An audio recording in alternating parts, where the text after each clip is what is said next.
I was thinking what Michael has said. I think I've been speaking here for just shy of 40 years, and probably almost 40 times over the years, but many of them were in the building down on Hamilton.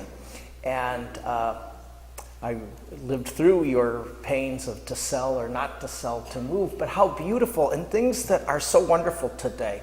The choir is, I think, as beautiful as it's ever been in the church's history. Dave deserves a lot of credit for that. It's just beautiful. I don't remember that in the past. I also liked speaking here better before Amy Popp joined.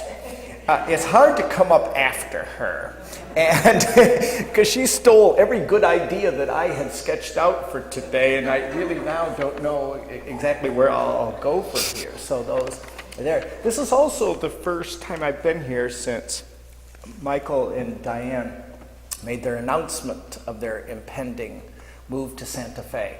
And I share, and maybe even some of my remarks are in that. Today we have a theme. It's autumn. And we all have a favorite season. Now, my wife Kathy is sitting in here, and for her it's spring. That coming, the first warmth after winter, and the budding, and she loves the pastel colors. But I'm a fall guy, okay?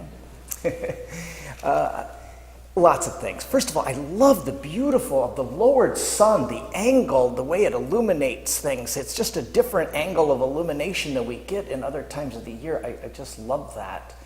But mostly, I'm a walker. I love to go for walks, and if you think about it, in the spring, it so often starts a little shower on us, and we can't get out to do that. In the summer, with the heat and humidity, not a lot of fun to go for much of a walk. In the winter, the icier surfaces and the needing to be so bundled up, not as difficult. It's so wonderful in the fall. But I'm giving some more thought today about what's this draw that I always have this time of year, and what it is that's going on within me as I take those autumn walks. And it starts with those colors, the subdued reds, the kind of faint and fading yellows, the brownish orange. These are moody colors. They're not the bright pastels, and they are moodier, and I think somehow it is actually that. I put in the title of today's talk, Autumn, and maybe melancholy was a little bit of a reach, but brooding. I find myself brooding in the fall, because fall is fraught with this. There's a foreboding, right? The shortening of daylight, the loss of foliage, the cold and even bitter temperatures, and we know that we're going to be confined increasingly to interior environments. And so there is a constriction. So I will agree that a not so small part of the joy of an autumn walk isn't saying, gosh, we enjoy this today because this may be the last truly warm day we get this fall, or this may be the last walk we have before we have to go to another level of winter coat, a down coat perhaps next walk.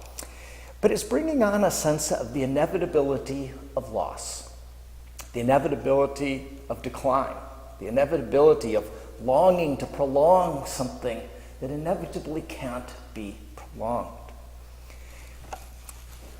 This happens to be the week that in my survey of world religion class, I'm teaching Buddhism. And in Buddhism, there's a concept of a pratyekya Buddha. And a pratyekya Buddha is an individual who has had no formal training, and yet, upon seeing a single falling leaf, apprehends all of existence based on the truth of its impermanence. The core of the Buddha's teachings was something called the Four Noble Truths. And the first of the Four Noble Truths is simply this. Now, it's usually translated, life is suffering. Now, the word suffering probably connects with what I said earlier about melancholy, but if we probe the Buddha a bit, he meant something slightly, and when it's translated as suffering, we're missing something. What he meant was there is something about life that has that foreboding. It has the sense that we can't prolong everything. That if we're yearning deeply for some place where it's perfect and perfect forever, it isn't there. He said, life has a sense of unfulfillment and emptiness, and that is part of our condition. He said, he knows, of course, that we have moments of triumph, that we have moments of great satisfaction and fulfillment, but then he reminds us, age, it happens to every living being without exception, and there's nothing, absolutely nothing you can do to prevent it from happening to you. There's inevitable impermanence. A Pratyeka Buddha, an individual who, upon seeing a single falling leaf, apprehends the whole of existence based on the truth of its impermanence. Now, are these thoughts of aging and decline cheerful? Well, no, of course they're not. And do most of us do what we can, and I have spent most of my life diverting our attention from losses and our disappointments, things that make life somehow, sometimes even tragically incomplete for us? Yeah, I do. But the Buddha's point was simply this: authenticity, personal depth, and finally real serenity can only come when we don't run from this. We don't run from the impending fall, the impending winter. We don't run from impermanence, but we acknowledge and accept them as defining parts of existence. Now, I've come a long way. I started out talking about my favorite time of the year is fall, and all of us have stood at Grandview Drive and so loved the panorama of foliage and its brilliance. But always in it is the falling leaf and its impermanence, in the sense that winter, as we learned in the TV show Game of Thrones, winter is coming. Okay? There'll be decline and impermanence.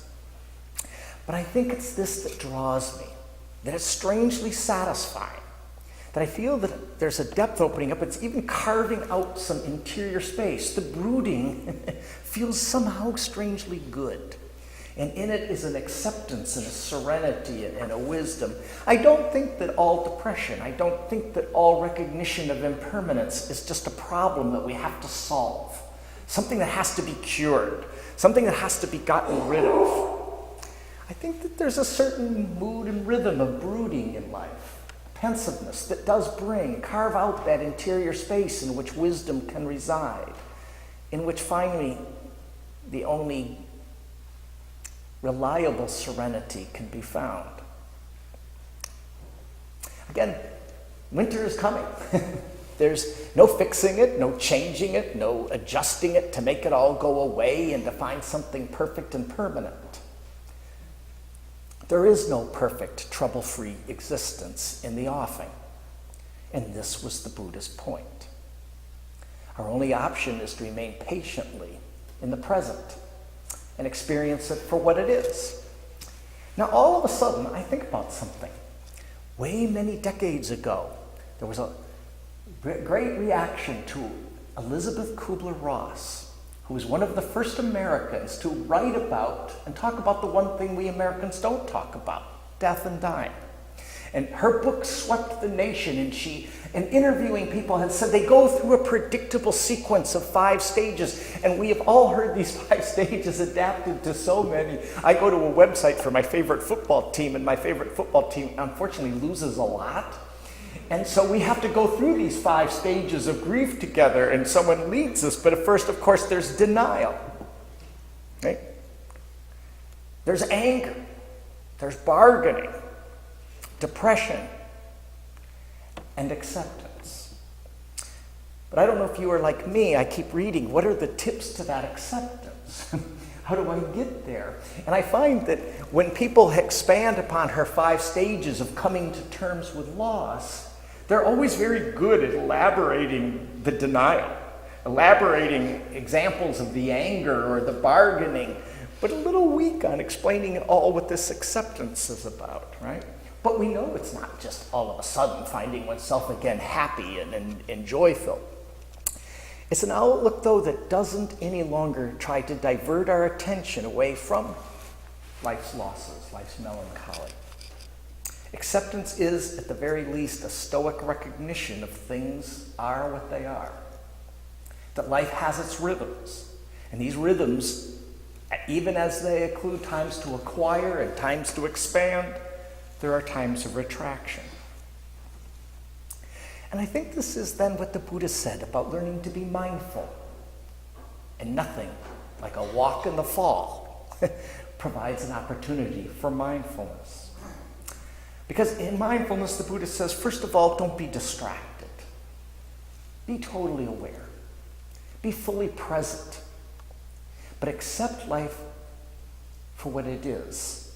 And without trying to change it, without trying to adjust it, without trying to make it something that it isn't. But in that we learn to be non-judgmental. To merely acknowledge, without us feeling we have to absolutely approve or disapprove. Like or not, the ego gets put aside in such a mindful brooding. So my walks in the fall give me this chance to brood, the chance to be mindful. Several times in the past few years, my wife and I have found ourselves having our adult sons call us to help listen to them as they work through some personal or professional challenge, hardship, turbulence that they're going through, and we try to listen, and we hear in their voice the denial. We hear in the voice the anger.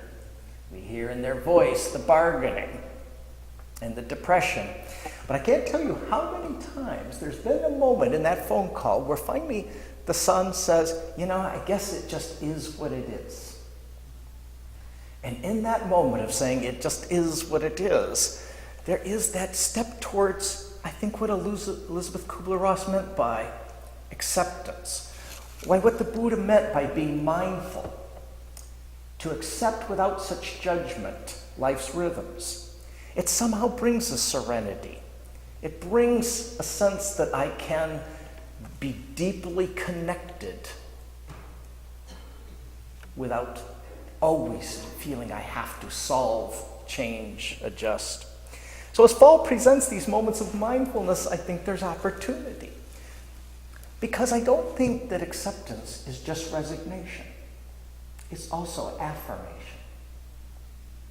With every moment of attending to life, including its rhythms in the fall and the forebodings of inevitable winter, there is a sense of surrendering to something vast, something grander, something pushing forward beyond our lives.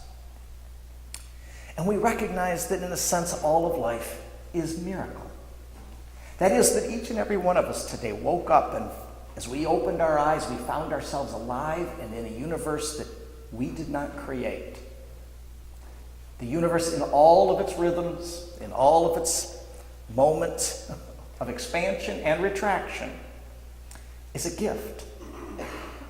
It's a grander enterprise, and we not only, in mindfulness and full acceptance of it, brooding about it, we find ourselves not just resigning ourselves, but affirming. See, I find that in autumn, as I brood and I walk, that as I realize, yes, winter is coming, I find myself in awe. I find myself grateful. And I find myself grateful without the need to try to change, to alter, to evade. And I think this finally is my tip to what Elizabeth Kubler-Ross meant.